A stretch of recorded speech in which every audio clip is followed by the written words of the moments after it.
No one is ever there when you need help putting things away. As any mother can attest, this is especially true for the groceries. I've spent my adult life putting the groceries away by myself. On the rare occasions when John would help, he would hang all the bags on his wrists and sidestep into the house with his arms outstretched like a homeless messiah carrying all his belongings in bags for lack of a buggy. I used to call him lazy for not making multiple trips to the car, but now as I bring the groceries in by myself, I do the same. I can't carry as much as him though, and the handles on the plastic bags dig into my skin. As I step into the kitchen, I can no longer take the searing pain, so I lay all the bags on the linoleum floor.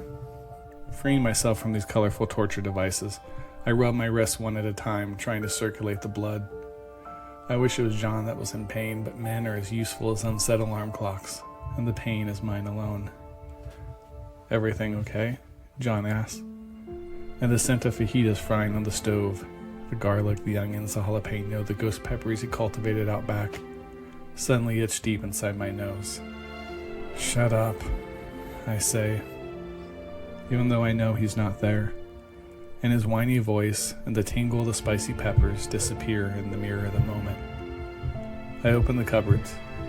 Everything inside is positioned in perfect order. In fact, everything in the kitchen is exactly the way I want it, and there isn't anything I like about it. I dig into a grocery bag and slide a box of saltine crackers next to a box of Holden's fruit snacks.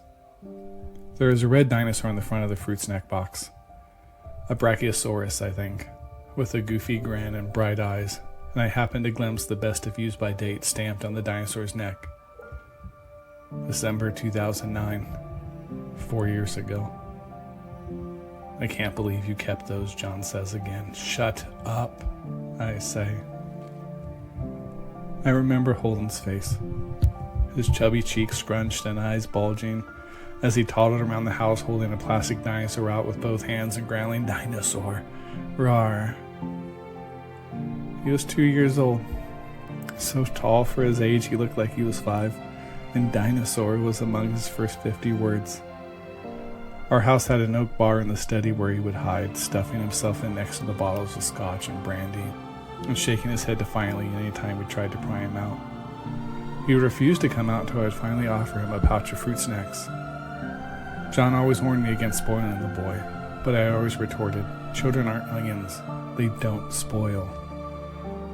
And even though there was no study or bar or scotch in my apartment, I can still picture Holden sitting there tucked behind his chubby block legs, waiting for me to offer him a fruit snack. I set a box of Raisin Bran next to the Lucky Charms, and I can hear Holden's distant giggling interrupted by a plaintive grunt. They were his favorite. He would drag me over to the pantry by a finger to make him a bowl and would never believe me if there wasn't anything left. Pulling the box of Lucky Charms from the shelf, I checked the expiration date and pressed the box to my breast. January 2010. The date says it has been expired for 3 years, but there are those things with no expiration. Even if one day the faculty for memory dissolves blissfully into fits of dementia, the effects of that memory will remain as cutting and aromatic as the day they were made. So no, Holden's favorite cereal is not expired, and his fruit snacks are still as good now as they were on the day printed on the package. We're all parented by the past, so it's reversed when you marry it, John had said shortly before filing for divorce. He wanted me to move on, to put everything behind me. But nothing is ever behind you when you're surrounded by mirrors. I reached into the plastic bag, removed the last item, a jar of spaghetti sauce. Holden had always hated spaghetti. And set it on the shelf next to the old fruit snacks, the expired Lucky Charms, the unperishable pain.